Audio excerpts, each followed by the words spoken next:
Law enforcement is looking into a string of swatting incidents targeting political figures on both sides of the aisle, including some involved in former President Donald Trump's legal cases. On Sunday, emergency personnel were sent to the home of Tanya Chutkin, the federal judge overseeing Trump's 2020 election interference case. The call drawing them there was quickly determined to be a hoax. The incident comes 2 weeks after police were called to the home of special counsel Jack Smith on the report of a shooting. We later learned that it was fake after police arrived. Let's bring in Samantha Vinograd, a security expert who has served under 3 presidents, most recently as the Assistant Secretary for Counterterrorism, Threat Prevention, and Law Enforcement Policy at DHS during the Biden administration. Today, we welcome her for her first appearance as a CBS News contributor, so welcome. Thank you so much. Good to have you here. Under a tough subject, which can be a scary subject even, talk about the real security risks posed by these swatting incidents. Jeff, having worked extensively on both responding to swatting incidents as well as seeking to prevent them, I can tell you swatting is really becoming the harassment tool of choice for a range of bad actors.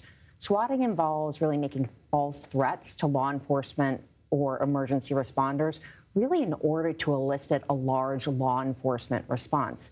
We've seen a range of individuals and small groups involved in swatting, and while the threats themselves are not credible, they pose real security risks. Are people doing it just to annoy people or get attention, or are they really trying to do it to hurt something or someone? There's a range of motivations. So, for example, there were recently charges levied against a juvenile in California who, along with an online ring, swatting ring, made false threats against synagogues and African-American institutions. We've seen people with personal grievances targeting individuals and politicians. We've seen religiously and ethnically motivated swatting incidents against, for example, faith-based institutions, as well as historically black colleges and universities. And the fact is, regardless of the motivation, the security risks are real. And it takes time away from things that really matter. From a security perspective, there are risks posed by swatting to the actual targets and victims.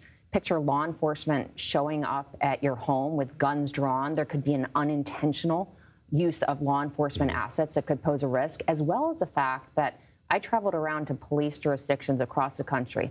Every jurisdiction will tell you that law enforcement personnel are strapped. Recruitment and retention is down.